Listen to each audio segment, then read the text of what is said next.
Thank you. Bye. Bye.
My name is George, and I give a dime about Parkinson's. I really do. When I was a child, I had polio. I was around the age 4 or 5, and I can just remember waking up one day and my neck hurt and I couldn't move it. And my parents luckily immediately took me to the hospital where I was diagnosed with polio. It was a very scary time for me and my parents. I talked to my older sister recently, and she said she was very scared because I was in an iron lung, I guess, to help me breathe. So I managed to beat polio, and the March Times was very helpful to my parents. They paid for everything. They covered all the costs, and it was really, really nice. And then 3 years ago, I had a shoulder surgery, and I was doing physical therapy, and my arm wasn't functioning right. I went through the testing and he came and diagnosed me with Parkinson's. Because I figured I fought polio. I could fight this. 2 years ago at the gym, the 110 Fitness gym, I did a Spartan with him, and I go to the gym 4 or 5 days a week, and it's really made improvement. And then I saw this give a dime function right here, this thing. And this was great. This sort of brought back a lot of good memories and moved me emotionally too. When I was a kid, that we had cards, like when we put dimes in, and we would turn them out. I think we turned them into the school, I think. And we would have cups and stuff. And we went around collecting dimes, which I was very good at. What we got to do is if we get the kids involved, because have the kids write why I give a dime about Parkinson's, because polio was basically a childhood disease. Parkinson's is older people.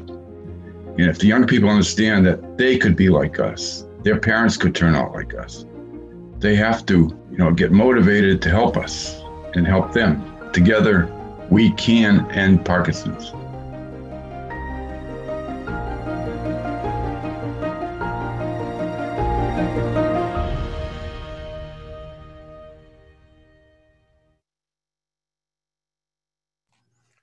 Hi, hello. Welcome to what is now a global event with participants all over the world. We've got all 50 states, Puerto Rico, Mexico, Canada, Japan, Belgium, Peru, Nigeria. Hello to Iraq and India and Japan and London, Scotland, the Netherlands, Romania. Hello, Romania. This is great. We are a global community. This is a global force. And this is We Give a Dime About Parkinson's live event. As we flood the White House with 10,000 red letters today, we're looking to send 100,000 of these by the end of April. As of midnight, more than 7,000 cards had been sent. So if you signed up yesterday, your cards are in the mail. And today's event is featuring 4 of the premier world-leading experts in Parkinson's disease: Dr. Ray Dorsey, Dr. Michael Oken, Dr. Todd Scherer, and Dr. Boz Bloom. And we want to welcome them, but before we bring them onto the stage, these 4 collaborated in writing this book called Ending Parkinson's Disease. And it's a prescription for action. And if you're unfamiliar with this book, we have a little video we want you to watch, and then we'll get into our conversation. Hi, my name is Ray Dorsey. I'm a neurologist at the University of Rochester. My name is Michael Oken, and I'm a neurologist at the University of Florida. I'm Todd Scherer, CEO of the Michael J. Fox Foundation. My name is Boz Bloom. I'm a professor of neurology and the director of the Center of Excellence for Parkinson's at the Radboud University Medical Center in the Netherlands. My colleagues and I wrote this book, Ending Parkinson's Disease, as a prescription to end the world's fastest growing brain disease. From 1990 to 2015, the number of people with Parkinson's disease worldwide doubled to over 6 million. And if we do nothing, the number will double again in the coming 25 years. Our book proposes a bold pact to end Parkinson's through prevention, advocacy, care, and treatment. If you're here today, then you've taken the first step towards saving the world from this terrible disease. We are joined here today as authors of the book Ending Parkinson's Disease to proudly announce the paperback version of our book. And I highly recommend that you read it, order it through Amazon or your favorite bookstore. And just to make sure, all proceeds of the book are donated to efforts to help end Parkinson's disease. Parkinson's disease, to a large extent, is preventable. Certain chemicals such as Paraquat, chlorpyrifos, and trichloroethylene all increase the risk of the disease. But unlike many other countries, the United States has not banned them. We must work together as a community to advocate for changes in government policy. We must remove environmental risk factors from the environment, and we must ask for more federal funding for research into how to stop this disease. My passion to work in this field is that we can do a lot of things to support and help families with Parkinson's. And that is truly a multidisciplinary team effort. It's much more than just a medication that your doctor is prescribing. It is physiotherapy, occupational therapy, it's a healthy diet, it's exercise, it's a good mental health, and above all, it's a well-informed, educated patient and family. And again, our book helps you to get that useful and valuable information. Science can provide the answers we need to end Parkinson's, and there are exciting new treatments on the horizon. However, we need to move therapies and innovations faster. With COVID-19, we moved at warp speed to develop vaccines faster than we ever did before. This would not have been possible without the huge amount of government funding. Millions of people and their loved ones are affected by Parkinson's disease. However, millions of us can work together and fight back against Parkinson's. With our efforts, Parkinson's doesn't stand a chance. I give a dime about ending Parkinson's. I give a dime about ending Parkinson's disease. I give a dime about ending Parkinson's disease because we need to increase our research funding by tenfold to change the trajectory and to help and impact as many lives as possible. We're gathered here today because we're all hoping for a brighter future for people with Parkinson's. Ultimately, of course, we want to cure this disease, or hopefully slow down progression, or maybe arrest progression altogether. We need more funding for that, so we're launching this campaign, I Give a Dime About Parkinson's. Now, I'm from Holland. We don't do dimes in the Netherlands, we do euros. But I give a dime about Parkinson's as well. And I urge you to join our campaign. Send a red letter to the White House. Step up the funding, raise awareness, so that hopefully the dream described in this book, ending Parkinson's disease, will one day come true.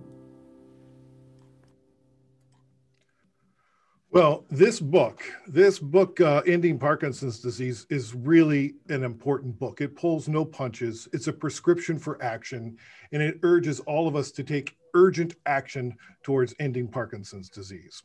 Today, I will interview each of the doctors, get an update on the prescription for action outlined in the book.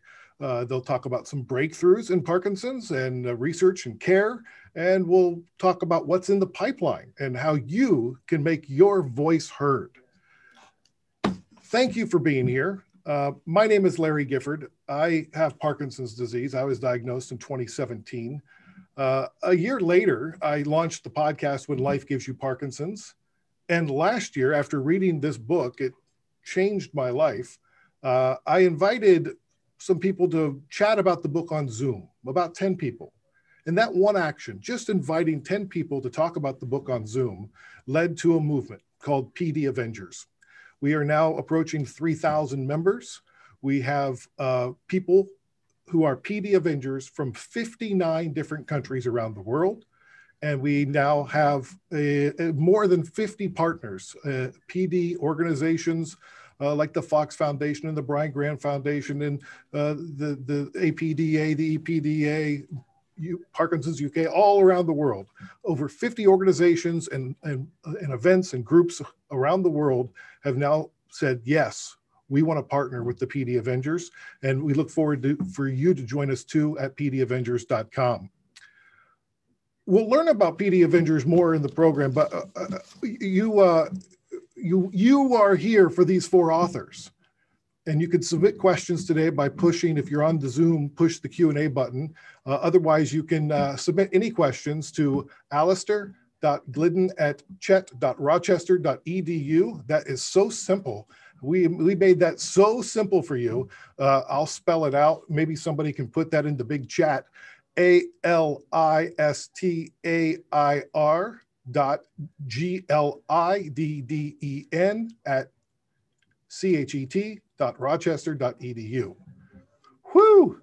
And we'll get to as many of your questions as we can throughout the day. Now, on page 192 of the book, it says Parkinson's disease is the fastest growing neurological condition in the world, and we can end it.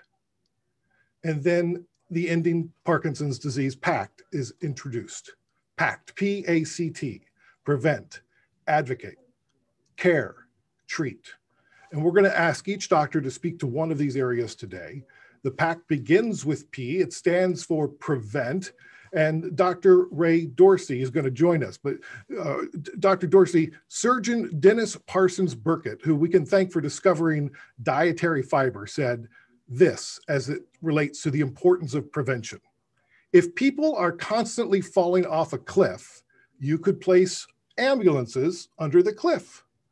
Or you could build a fence at the top of the cliff. We are placing all too many ambulances under the cliff. It reminds me of Parkinson's disease, frankly. So Dr. Dorsey, how could Parkinson's possibly be preventable? Well, Larry, first of all, thank you very much for hosting. Thank you very much for creating the PD Avengers. If you're not a PD Avenger, please become a PD Avenger and join this global grassroots organization at pdavengers.com. Second, I want to thank Alistair Glidden and Gerardo Torres and our entire team at the University of Rochester. I don't think some of them have slept in the last month for getting this event organized. And I thank my friends and colleagues and co-authors for joining us today. So we need to stop people from falling off the cliff. And the way to do that is to prevent the disease from ever happening. We have known for at least a century that Parkinson's is largely largely an environmentally defined condition. We've known for 20 years that there are numerous environmental risk factors associated with the disease. 3 of them that we call out in our campaign are a pesticide called Paraquat, another pesticide called chlorpyrifos, and another chemical called trichloroethylene. These chemicals all increase the risk of Parkinson's by up to not 5%, not 50%, but up to 500%. We need to ban them so we can prevent people from ever falling off the cliff. Now, in the year since the book was released, what's been the breakthrough moment as it relates to prevention? I think it's right now. We've sent 7,000 of these cards are going out to the White House today from many of you listening. If you haven't received a card, we want 10,000 of these cards to go out today. Email us at info@endingpd.org. Ask for 100 of these for your friends and family members. We need 30 people to ask for 100 of these and commit to getting them to their friends and family. We'll get to 10,000 today. And by the end of Parkinson's Disease Awareness Month next month, April, we can get to 100,000 and really start to make our voices heard. Now, what is your biggest challenge right now? Well, the first action in the card is to ban Paraquat. And this pesticide is considered the most toxic herbicide ever created. It dates from the 1950s. It kills the weeds that Roundup doesn't, and it increases the risk of Parkinson's disease by 150%. 32 countries have banned the pesticide, including China. However, use of the chemical has tripled in the last 25 years, doubled in the last decade, and increased 20% in the most year for which data are available. We need to ban Paraquat. 3 months ago, in October of last year, the EPA reauthorized its use. It's time to stop this and start preventing people from ever developing Parkinson's by the nature of their work, by the water they drink, and by the foods that they consume. Yeah, if you are a PD Avenger, we're creating an international working group on Paraquat and other toxic chemicals as it relates to those things that are impacting Parkinson's. Go to pdavengers.com after this event and click the link, get involved. And if you're not a PD Avenger, sign up is free on the website. So you can just go there, sign up to be a PD Avenger, and then sign up for the working group. You'll see the link. If you had to say like the biggest learning that you had this year after writing the book, what have you learned? I think we're learning that the Parkinson's community is thirsting to be active and to start to prevent and end Parkinson's disease. We've frankly been overwhelmed by the generosity of you and the PD Avengers. We've been overwhelmed by the feedback from 7,000 people signing up to receive this. We've gotten, pictures from people from all over the country. We get emails that Alistair replies to every day. We love it. We want more of it. The sooner we get to 100,000, the sooner we make 1.2 million Americans' voices heard and 6 million voices around the country, around the world heard, the sooner we can prevent and end the world's fastest growing brain disease. Well, Dr. Ray Dorsey, thank you for everything that you're doing in helping to end Parkinson's. We're going to move on to the second letter of the pact. It's A, and A stands for advocate. Every important change in our society for the good, at least, has taken place because of popular pressure from below, from the great mass of people. That was Edward Abbey. He's an American author and essayist, remarkably known for his advocacy of environmental issues and public land policies. Joining us to speak about Advocate is Dr. Todd Shearer from the Fox Foundation. Dr. Shearer, advocacy takes many different forms. How are you defining advocacy? You need to turn on your microphone if you want people to hear. Someone had to do it. So yes. Thanks, Larry. So I think of advocacy for people with Parkinson's really in two ways. One is individual advocacy. And part of what we've been talking about is educating yourself, arming yourself with information, and really advocating for your care to make sure you're getting the best care that's available currently. And I know Bas and Michael are going to talk a little bit more about that. But also, as you mentioned, I think that there's a grassroots advocacy that's needed to really push for much more substantial change. The Fox Foundation coordinates the United States policy advocacy effort at the federal level. And we are, just to people looking to take action, we are planning our policy forum coming up where we can really speak to legislators and the executive branch to talk to the specific issues around environmental policy, research funding that we want change at the federal level. As it relates to Advocate, part of the pact, what has been the breakthrough moment of the year for you? One of the most important things that we've seen in the last couple of years is really making some headway around getting a better handle on the incidence of Parkinson's and who actually has Parkinson's disease. So there's an effort that's now been pushed through that is led at the CDC, which is really working to do an accounting of all the people in the country that have Parkinson's. This is critical, as Ray was mentioning, to understand what could be the causes, where are people impacted by the disease. We're seeing similar efforts at the state level. There's now a California state registry. And this is really a critical starting point to know, who's getting Parkinson's and how they might be getting the disease. What is the biggest challenge as it relates to the pain points that you're facing as it relates to advocacy? The most important thing that we're really pushing for now is more research funding for Parkinson's disease. That's on the card that we're sending. There's so much exciting research that's been done on the brain. There's a big brain initiative that was done over the last 10 years. And we really need to get more research funding towards Parkinson's disease, which will build on these building blocks of research to lead to new treatments and a cure for the disease. Yeah, I was just talking to your colleague, Ted Thompson, and he was noting that currently the economic burden for Parkinson's in the United States is $52 billion, and we only spend $240 million a year on research. Yeah, and we think that's unacceptable. And most of that money actually that is spent on the care for Parkinson's comes from the US federal government. So we think it's an incredible return on your investment to put the money into research and get better treatments and prevent the disease. What is the Unified Parkinson's Advocacy Council? So the Unified Parkinson's Advocacy Council is a group of over 20 Parkinson's organizations in the United States that have all joined forces to advocate for public policy change together with a common voice. And Ted Thompson, you just mentioned, leads that group. And we think it's, as Ray was mentioning, really important for us to all group our voices together and make a lot of noise and push those changes through that we want.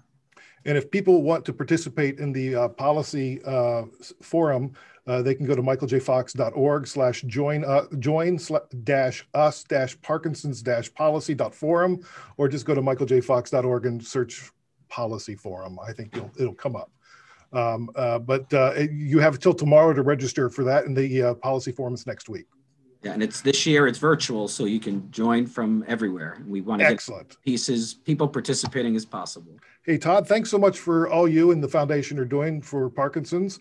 Let's turn our attention to the third letter of the pact, C, which stands for care.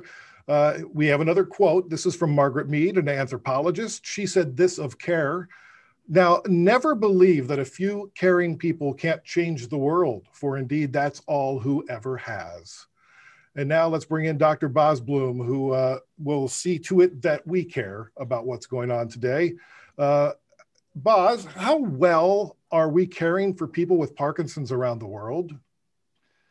Well, there's two ways to answer this. One way of answering this is to put on your video. I'm trying, but it won't allow me. So this is This is Big Brother. Woo! People know what I look like. Oh, here it is. There you go. There it is. There it is. I'm real. I'm not a bot. So there's two ways of answering this. On the one hand, I tell all my patients every day when I do my clinics that having Parkinson's today is a different thing compared to, say, 10 and definitely 20 years ago. We've got better treatments, pharmacotherapy. We understand deep brain stimulation better. There's multidisciplinary care. At the same time, we're not doing, my patients tell me it's still levodopa, which is the cornerstone of treatment. I still, I remember Michael J. Fox saying, despite all the advances, I can still not button my tie, So today it still is a disease that you'd rather not have for many people. So we're not doing well enough. Since publishing the book, Ending Parkinson's Disease, have you seen any aha moments in relationship to care? I think one of the major breakthroughs that we've seen in the past 1 or 2 years is that Parkinson's disease doesn't exist.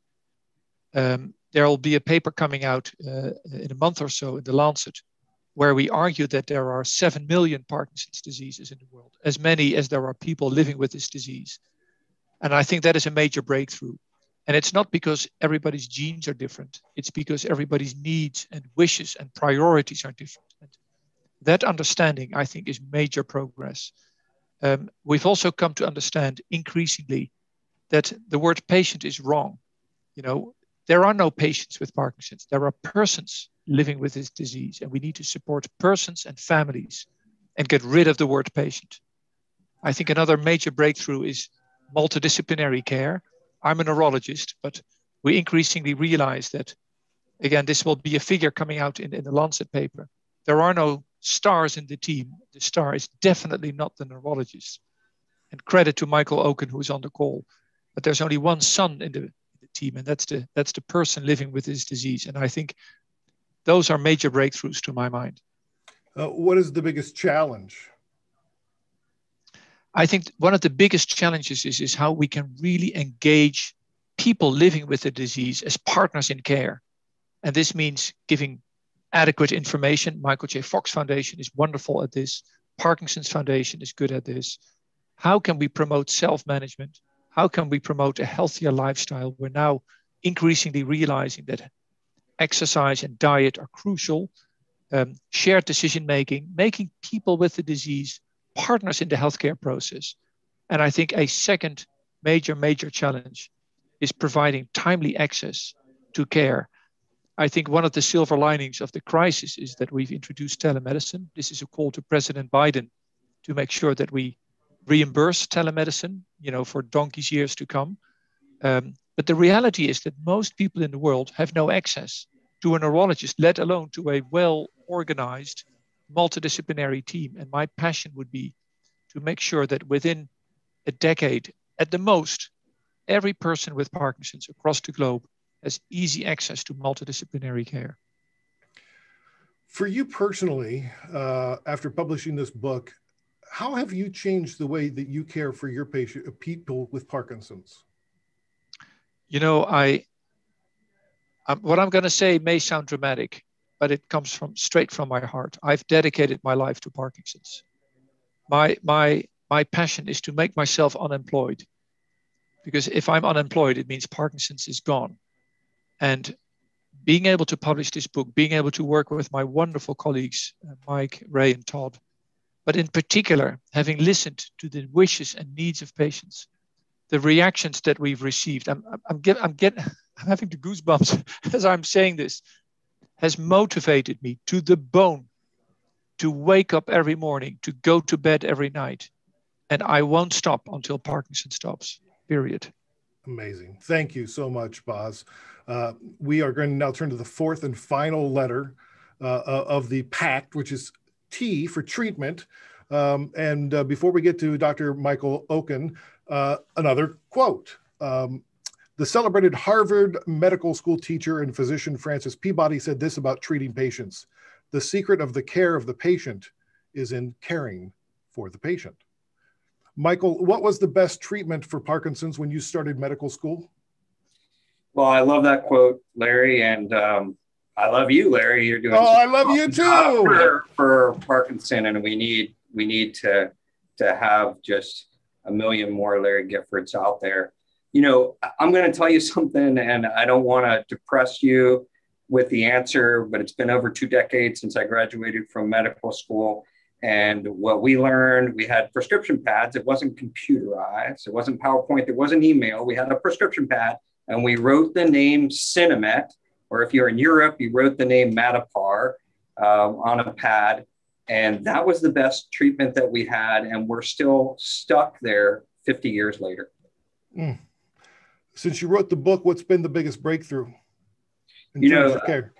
Oh my gosh, you know, there's so many that course through my mind. And, you know, we've had this huge push now toward nutrition and the microbiome and dietary therapies. And can we understand how inflammation and when things get angry in the body, how that can affect things, neuroimmunological approaches like vaccines.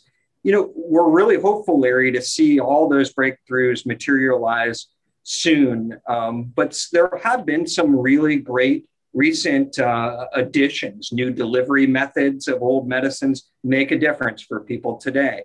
There's some new cool things that we can do with reading your brain signals and pushing electricity in one way or the other.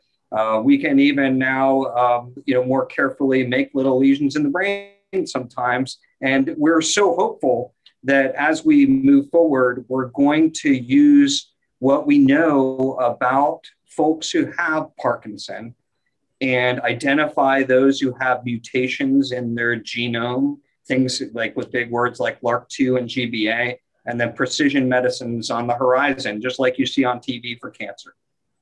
So what would you say is your biggest hurdle in the treatment area?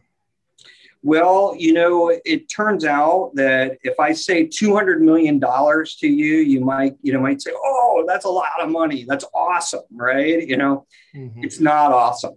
So $200 million a year for a disease is not awesome. And I really want to make sure people understand that, and that if we want to change the trajectory of a disease, we spent a long time researching the book with Ray and Todd and Boss. And we came to understand how important the pact, the prevent, advocate, care, and treat is. But for the diseases that moved, polio, HIV, Larry, 3 billion with a B, okay, 3 billion with a B. So what's the biggest challenge? Well, even if we doubled from 200 million to 400 million, I think we get twice as many researchers, twice as many research. You should get goosebumps like Boss Bloom for that. So we have to ask ourselves, are we funding this enough, given what Ray Dorsey's taught us about the growth of this? And we have to ask ourselves, what happens if we speed up? And we called for an Operation Warp Speed, you know, kind of like what we saw with COVID in a recent Daily Beast editorial. But we must commit ourselves to increase that investment by tenfold, because I think the alternative is not a world we want to live in. So what treatment therapy is in the pipeline now that gives you goosebumps? You know, kind of like Boss, I get goosebumps not only for care, but for all of these new treatments. It may surprise people to know that laboratories have been developing vaccines for Parkinson. You hear about vaccines on the news. Don't know if it's going to work, but we're going to learn a lot from it for sure. Like COVID, there's also monoclonal antibodies that are moving their way through the system.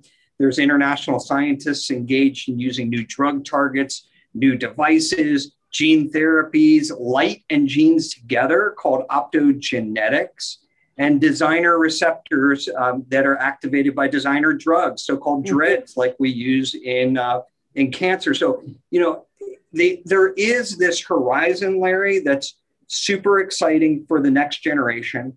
We need to work not just on treating and helping people who have symptoms now. We need to focus on symptoms that aren't responding to therapies like walking, talking, thinking, for example, are immediately needs now that we must act on now. But we've also got to move towards slowing the disease down and then to precision medicine, you know, could we start to knock them down like one at a time? And as Boss says, Parkinson's disease is not Parkinson disease. Thanks, Michael. Now we've heard from all four of the doctors. We're going to bring them all on screen, open the floor for questions. I'm going to just get to the first question because I know somebody's going to ask it. What's the timeline for the cure? I mean, it seems like it's been 5 years away for the last 30 years. Maybe I'll start. You go ahead, boss. Well, I think I wouldn't dare to make any predictions about the cure because I don't want to create false hope. I have said on numerous occasions, it's no secret. I'm 54. I know I look much younger, but but the serious note is during my career, I will witness the arrival of the first real disease-modifying treatment that will slow down the progression of Parkinson's. And once we have that angle, and if we get the dose right, the duration of the study right, if we time it right and deliver it early on in the disease in a personalized manner, as Michael was saying, maybe we can arrest the progression. And then if we deliver it in an early phase, we can hopefully prevent new people from developing the disease. I think those terms are realistic during my career.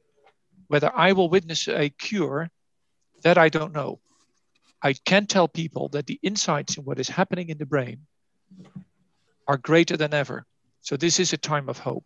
It really is a time of hope. Can I elaborate, Larry? Yeah, go ahead. So in 1938, ordinary Americans started mailing dimes into the White House to raise money for polio. And in 1954, 16 years later, Jonas Salk created a vaccine that prevented polio and essentially eradicated it from almost every part of the world. In 1981, we confronted an unknown, uniformly rapidly fatal virus. And into that vacuum, a group of HIV activists adopted the motto of silence equals death. And in 1996, we had protease inhibitors that changed the course of HIV, made it such that HIV is associated with a near normal life expectancy, and it's among the most treated conditions in the world. Those two examples all began by grassroots activism, which we're hopefully starting today, and all saw tangible, demonstrable change in the span of 15 or 16 years. If we end our silence around Parkinson's disease, and hopefully we end that today, I think in the next 15 or 16 years in Boss's lifetime, when he's still playing volleyball, we're going to have ways to prevent Parkinson's disease. We'll be preventing it, and we'll have demonstrable beneficial treatments for it. Amazing. Anybody else want to chime in there, or are we good to move on to the next question? All right, next question. What's the best thing I can do to keep myself as healthy as possible while waiting for better treatments? So I'll start with that and just say, well, first of all, you made the first and most important move, the critical move in recognizing that you can do something. And recently we wrote a review for the Journal of the American Medical Association on Parkinson. Boston and I and Christine Klein have one coming out for Lancet just this coming year in 2021. And the change, the sea change, Larry, has been that we now know that there are things that you can do. Okay, exercising every day is huge. We're learning, more and more about it. We don't know exactly the right dose. We don't know exactly the right types of exercise, but we know exercise is a first-line therapy. We know first-line therapies to multidisciplinary specialties like physical therapy, occupational therapy, speech and swallow early, social work early, getting the care partners early is different. We're shifting now and understanding that you got to have a plan. And probably the most important thing, if I could impart, just a pearl from doing this for a while, is that everyone with Parkinson needs to have a plan and needs to understand it's a dynamic disease. You're going to have challenges every day. You got to get a team around you to take care of those challenges. And you got to have exercise. You got to have a multidisciplinary theme. And it's not just the drugs. Okay. I'm a drug dealer, right? Because I can write prescriptions. But I'm telling you, Larry, it's not just the drugs. And Boss, what do you think? You're an expert on this. I completely agree about the exercise. I think people should really know that exercise is not something we believe in. Exercise is now an evidence-based intervention. There is class 1 evidence, the highest degree of evidence, that regular exercise, and by exercise I mean aerobic exercise, Do something that makes you pant every day for about 30 minutes. It will reduce your motor symptoms, the stiffness, the tremor, the rigidity.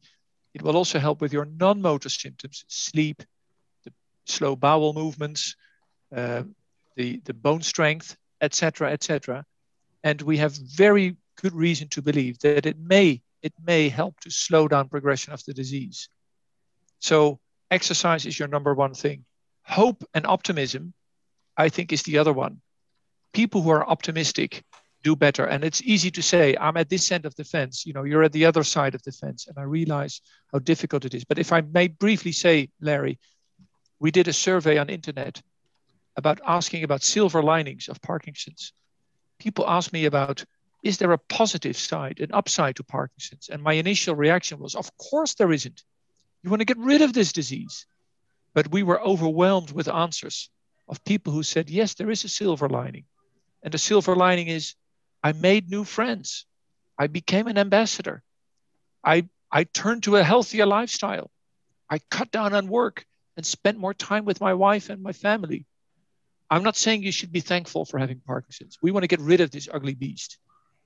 But think of the silver linings as an upside. I got a question here from Paul Mayhew Archer, which is kind of in line with the whole hope concept.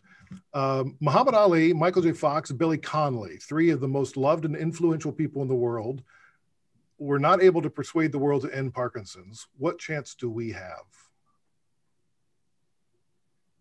I guess I'll jump in a little in that I take a more optimistic approach. We're not starting from zero when Ray lays out these timelines, because we also talked about a lot of the progress and attention that has been brought to the disease over the last 2 decades. There's still a challenge of the secret of Parkinson's, but this, people being afraid to tell others they have the disease. But we've come a very long way in that over the last 2 decades, I think driven a lot by Michael and Muhammad Ali. Now there's a person you could relate to and people understand what you're going through. So I actually think we have a running start to what we're trying to accomplish now. Even when we look at the research funding, it's gone from 100 million to 200 million in the last period of time. We want more, and we're urgent, and we're not satisfied. But I don't think we should think that nothing's happened to date. There's a lot of building blocks to build on, which I think gives us even a greater chance of success. And just to amplify that, I don't think any person. Just to finish. Oh, sorry. Just to finish, this as Bas and Michael mentioned, this is a very difficult disease to understand and to develop treatments for. So I think it's going to take a lot of determination, and there's unfortunately going to be windy roads along the way, and we can't be discouraged. And just to echo Todd's point, I don't think there's been any single individual who's made a bigger change in the course of Parkinson's disease this century than Michael J. Fox. I don't think any single individual has made a bigger change in the course of Parkinson's disease than Michael J. Fox this century. They have funded $1 billion in research this century, almost as much as the NIH. No foundation comes close to NIH, but Michael J. Fox Foundation has. Our understanding of the genetics of Parkinson's disease has been greatly advanced. The challenge is that we need more than just Michael J. Fox, more than just Muhammad Ali, more than just Team Tebow. We need 1.2 million Americans to make their voices heard, because these individuals can't do it by themselves. They can't do it by themselves with just Brian Grant and Davis Finney. And we need 6.5 million people around the world to make their voices heard. And we need their spouses and their family members to make their voices heard so we can prevent and end this disease. Another question for you, Dr. Dorsey. When is it going to become the normal to combine other specialties into the care of a person with Parkinson's, and like they do in Rochester and other centers around the world? No one knows this better than Bas. What is it specific, Larry? Well, combining the specialties into the care for the person, so it's not just right. ad hoc. Right. No, so clearly, Parkinson's is such a complex disease that no single specialty is by itself enough to help people. So the old idea that a neurologist is God on the throne helping these people is old-fashioned.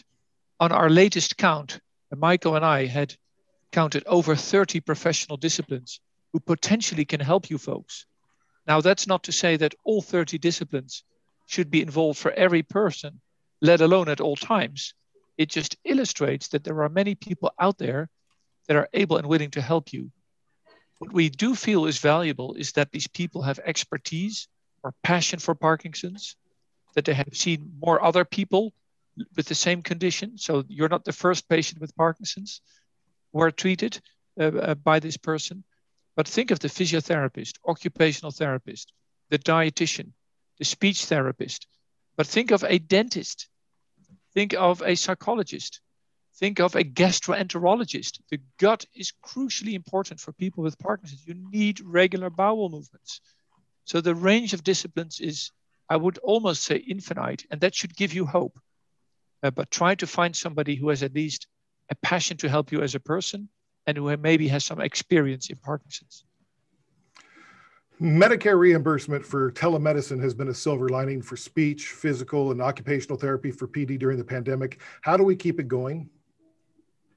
So Medicare's coverage of telemedicine in the setting of the COVID pandemic is one of the silver linings, but that coverage is temporary. Pre-COVID, Medicare spent less than 0.1%, less than $1 out of every $1,000 on telemedicine. You couldn't get telemedicine in your home. You couldn't get telemedicine if you lived in a urban area, and you couldn't get telemedicine from occupational, speech, physical therapists and the like. One of the big policy challenges following COVID is to make sure that the coverage of telemedicine, which has benefited half of Medicare beneficiaries in the country, is permanent just not for neurologists, but for a wide range of clinicians, including the 30 that Bas and Michael have articulated, and that we ensure that telemedicine can be delivered into people's homes. And that's why it's the second recommendation on the cards to make Medicare's coverage of telemedicine permanent. Just to add in, this is a great reason to join the unified policy efforts, because we need to make sure the legislators and the administrators and the government know that people want this coverage. And you don't get things if you don't ask for it. Yeah, we mentioned earlier that there's maybe 7 million different Parkinson's diseases. Does that mean that we have to find 7 million cures? Not necessarily, Larry. It turns out that when we begin to understand, a disease, and so let's take Parkinson. A lot of the symptoms are common, but not everyone looks the same, right? 1 in 5 people may not have a tremor, right? And so there are differences, but there are also things that unite it. It sort of clump it together. And so as we understand how the disease works, we look at the genetics, we look at these cycles, the life cycles of cells, and we start to look at the biology, we realize that there is some unity of concept. And so there is some potential that as we move research forward, that a lot of research is going to apply to many people. But you've got to focus your efforts on things that are tangible. You've got to climb those stairs up. You've got to make those advances, and then you'll make the leaps, that come with it. And so I don't want people to be discouraged thinking that there's no path forward if you have all of these different forms of Parkinson. I think it's actually the opposite. But some of the dominoes have to fall, okay, for all the dominoes to start to fall. And that's how I kind of look at this picture. Great, thank you. I'm going to ask each of you to just give a closing statement, because I know a couple of you have to take off for our radio show, and then we're going to stick around and answer some questions and fill out our cards and chat with some folks. But let's start with you, Todd. What do you want people to know? I think one of the other things I just wanted to add that we haven't talked about, which is the important role that people with Parkinson's play in the research enterprise, that we can't really get the insights into the disease. We want to enroll the clinical trials as quickly as possible. So that's another area of action that people can take, because, we can, Michael and Bas and Ray and I can sit in our conference rooms all day and talk about what we think's happening. The only tell us what's happening in the disease are those with the disease themselves. So I think something people should really think about as well. Yeah, you've started recruiting for the landmark study PPMI 2.0. Can you talk about that? Yeah, so the PPMI study is really focused on understanding the heterogeneity or the variability in Parkinson's, and and the normal progression of the disease. So we actually could then determine whether new treatments are slowing and altering that progression. And what's interesting now in the new phase of the study is actually looking for people prior to the diagnosis of Parkinson's. So there are certain risk factors that we've talked about, and really trying to go as early as possible in the disease process to understand what's happening and how we can alter that. And you're recruiting parents, brothers, sisters, and children of people with Parkinson's. The study is looking for people with Parkinson's diagnosed within 2 years. You can learn more at michaeljfox.org/ppmi. Todd, thank you for all that you and the Fox Foundation do. We really appreciate it. Ray Dorsey, what is your final statement? We need more Michael J. Foxes in the world. And we launched this campaign. So we've got 7,000 people making their voices heard. We want 10,000 today. Email us at info@endingpd. We need 30 people to commit to mailing 100 of these letters out so we get to 10,000. But in Parkinson's Disease Awareness Month next month in April, let's get 100,000 messages sent to not only the White House, but to leaders around the world so that we can change the course of Parkinson's disease and bring about the end of this debilitating disorder. If you order 100 cards and distribute them, you will become a Give a Dime ambassador, and they will put your name and picture on the website. That's amazing. All right, Michael Oken, you're up. Right. So what I want people to take home is that Parkinson is the world's fastest growing neurologic disorder, period. It's growing at an unprecedented pace. 1 in 15 people will receive the diagnosis of Parkinson over a lifetime. And in the past decade, the number of Americans with Parkinson's increased 35% at a 20% faster clip of growth than Alzheimer's. The expansion, if it continues, Larry, unchecked, it'll be medically and economically devastating. And us, have chosen a shuffling pace. We need to speed up. We need that warp speed. We need to punch it up, put the pedal to the metal, go at warp speed, increase the funding by 10 times, have all the organizations, Fox, Parkinson's Foundation, Parkinson's UK, Davis Finney, the Brian Grant Foundation, APDA, they're all invited. We need to all get together and push hard. Push hard, yes. All right, Boz, you get the final word. Well, that's a tough call. I would say a number of things. One is keep the hope. It is a time of hope. People are working hard. And if we punch hard, if we get the funding right, we will fight this disease and we will win this battle together. So keep up your hopes. Second, make sure that you are well informed about this disease. You can't be a partner in fighting this disease if you're not well informed. So support the Michael J. Fox Foundation. I just want to echo their amazing work that they've been doing. They are one of your number one resources of information. So make sure that you are well informed so you can become a real partner in this fight. 3, regular exercise. Do it every day, 30 minutes, aerobic exercise. Do something that makes you pant. It will help you. 4, if you go to your doctor, there are maybe 20 things you want to see improved.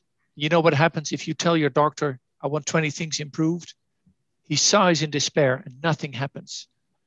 Go to your doctor well prepared and give him your top 3, better even, top 2, better even, your top 1 priority, and ask him to solve it, address it carefully. And next time you come back with your number 2 priority.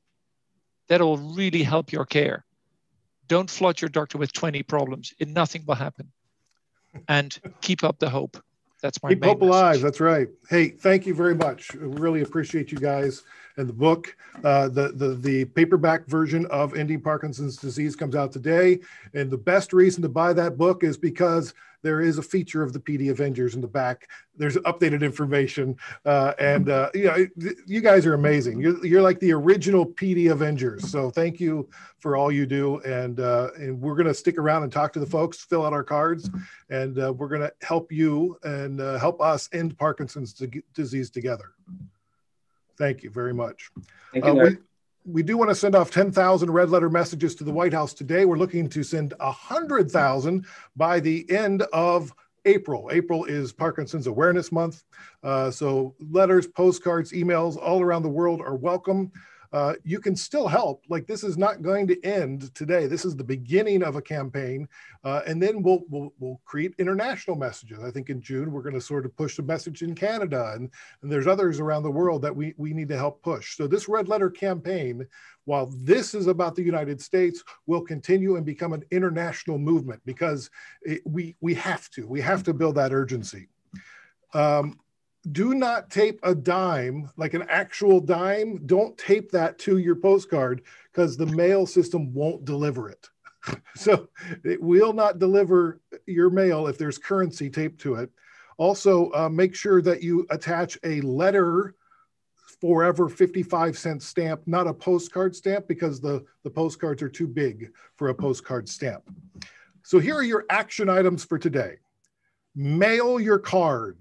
Or if you haven't filled out your card, you should order one at endingpd.org right now. And we want to send 100,000 again by the end of April. So get everybody to do it in your family, your friends, your community. Become a Give a Dime ambassador. Request 100 cards to distribute to friends, family, and your community by emailing info@endingpd.org. We already have Give a Dime ambassadors. And so that's pretty exciting. The congratulations to Jennifer Parkinson and Brett Miller and Marge Fleming, Anna Dunbar, Becky and Bob Allen in Florida. Thank you so much. Anthony Moose, Lauren and Mission Viejo. Thank you, everybody. That's amazing, 100. Sign up to be a PD Avenger. Go to pdavengers.com. And the updated paperback version of Ending PD is available today. Buy the book, read the book, review the book at your favorite bookstore, wherever you like to buy books. All the author's proceeds are going to efforts to end Parkinson's disease. All right, so we are going to answer your questions. We have a couple of minutes here. We can hang out with you and fill out our red letter. And registration, as a reminder, closes tomorrow for the virtual Parkinson's Policy Forum. It's supported by members of all the PD organizations, including the Michael J. Fox Foundation. It's next week. So just go to michaeljfox.org and search forum. And so now's a great time for you to pull out your cards and fill them out. And Alistair, what's next for us? We taking chat messages, or people are going to just turn on their video and join us? Thank you very, very much, Larry, for this great webinar. And thank you to all the authors, and thank you to all of our 500 plus people who joined across our multiple platforms. We really appreciate all of you being here today. So I think what we're going to do right now, this will be a space for you to be able to write your message on the letter if you haven't already, to seal it up, put on your stamp, and get ready to put it in your mailbox right after this. We did have an opening reel early on with photos of some people in their letters. And so I think what I'll do is we will put that reel back on. You can ignore the messages about the event starting soon. And if you have any questions, just message us in the chat or on Q&A, and we will be answering them during that time. All right, thank you. And thanks to everybody who joined us today. Thank you for adding urgency to this cause. And we will we will continue to engage with you and make sure that we put the pressure where it's needed in order to end Parkinson's disease and make living with Parkinson's disease more bearable into the future.